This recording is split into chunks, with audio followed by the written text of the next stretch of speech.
पुण्यामध्ये निलेश राणे यांच्या मालमत्तेवरती पालिकेने कारवाई केली आहे। पुण्याच्या डेक्कन परिसरामध्ये असलेल्या आर डेक्कन इथल्या व्यावसायिक जागेचा कर न भरल्यामुळे पालिकेने ही जागा सील केली आहे। मालमत्ता थकबाकी प्रकरणी महापालिकेच्या अतिक्रमण विभागाने ही कारवाई केली आहे। तब्बल 3,77,53,हजार रुपयांची थकबाकी शिल्लक होती। पुण्यामध्ये अनेकांनी मालमत्ता कर थकवलाय आणि हाच मालमत्ता कर थकवल्याप्रकरणी डेक्कन भागातली निलेश राणेंची व्यावसायिक जागा मनपाने सील केली आहे। सध्या महानगरपालिकेने कर वसुलीची मोहीम हाती घेतली आहे।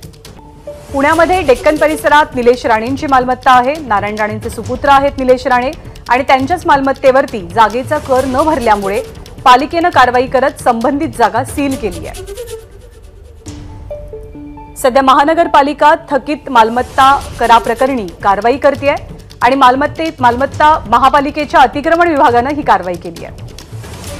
अधिक माहिती देतात आपले प्रतिनिधी मिकी घई। मिकी, काय हे सगळं प्रकरण आहे, कशी कारवाई करण्यात आली आहे?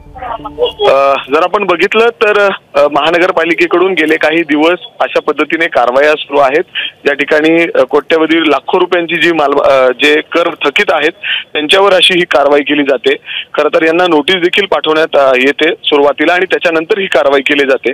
अशीच प्रॉपर्टी जे मंत्री राणे आहेत त्यांची आहे पुण्यातील डेक्कन परिसरामध्ये। आर डेक्कन म्हणून एक मोठा मॉल आहे।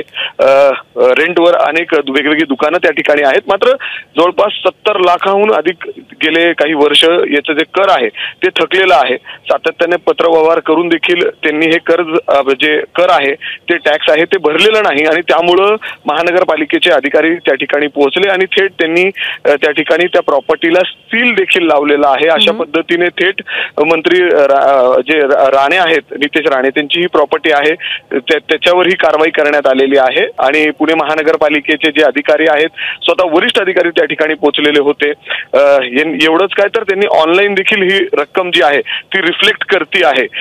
महानगरपालिकेचे जे कर विभागाची वेबसाईट असते त्याच्यावर देखील जवळपास 77 लाख रुपये त्यांनी कर भरणं आहे। यासाठी अशी कारवाई थेट नितेश राणे यांच्या ही सगळी जी प्रॉपर्टी आहे त्याच्यावर करण्यात आलेली आहे। धन्यवाद मिकी या माहितीबद्दल। आणि या कारवाई संदर्भात नितेश राणे काय म्हणाले तेही पाहूया। ठीक आहे ना, कारवाई केली असेल तर त्या पद्धतीने आमचे लोक बघतील आणि असेल तर पैसे भरून टाकतील। त्याच्या ती नियमामध्ये अगर कारवाई असेल त्याच्यामध्ये आक्षेप काय? उद्या ते पैसे अगर आम्ही वाचवले असते तर त्याची वेगळी बातमी झाली असती ना। आता म्हणून चांगलं आहे, कारवाई होऊन दे, आम्ही ते पैसे भरतो। एबीपी माझा, उघडा डोळे बघा नीट।